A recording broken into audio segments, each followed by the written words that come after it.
Right. I just want to start off by apologizing for how awkward I might come across. For some reason, speaking over a sketchbook tour or drawing video makes me more nervous than speaking while I play video games. It could be because I'm actually attaching myself to what I've made more publicly, but who knows? So, with that, thanks for being here. I decided to start with one of my first sketchbooks from when I stopped just doodling and actually started trying to get better at art. This is when I started giving myself goals and really trying to progress.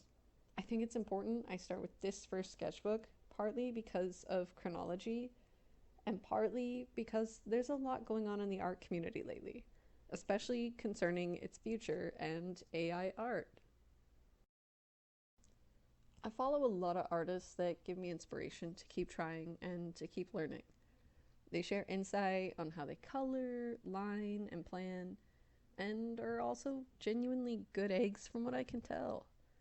Lately, there's been a crushing weight on all of them and all artists as AI generated art has reached a weird point in our timeline.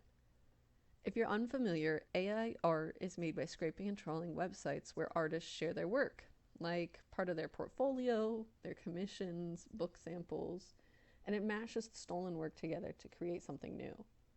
Now, create and new are in quotes there because it's not creating anything.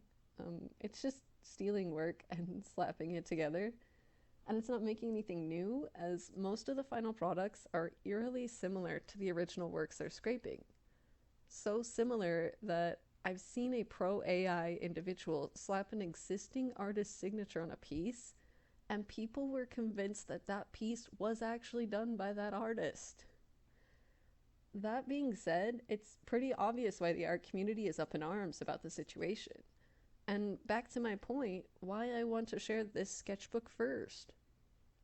You see, one of the artists I follow that inspired me shared a DM they received from a person who was wanting to become an illustrator in the future. They wanted art to be their career. But with the AI shtick that's happening, this person expressed a sense of hopelessness. We all know that our society is heavily money based. Everything ends up being about money in one way or another. If there are cheap alternatives, albeit trashy or stolen, a company will take the cheaper route to save a cost. It's demoralizing to think about.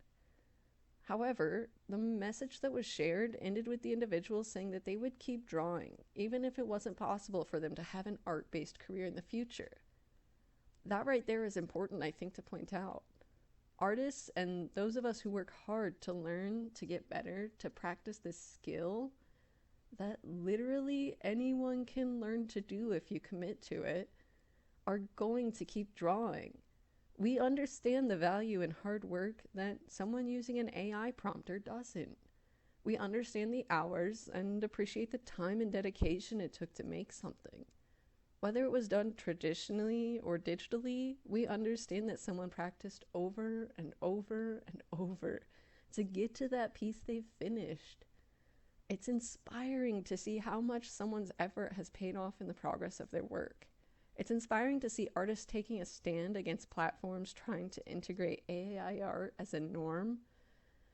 AI art would cease to exist without those who push to make wonderful things appear in the world. That's why my first sketchbook tour video is this sketchbook.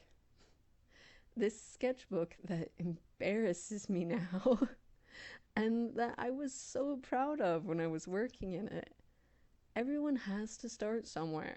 Drawing is a skill that takes practice and effort, but it's also something that's fun and silly and wonderful. You should be proud of the goofy things you draw and of the things you deem a masterpiece. And while this sketchbook embarrasses me, I'm really proud that I did it. So with that, I'll let you continue perusing my sketchbook and put some music on for you. Thank you for hanging out and checking out this video. I hope you have a great day.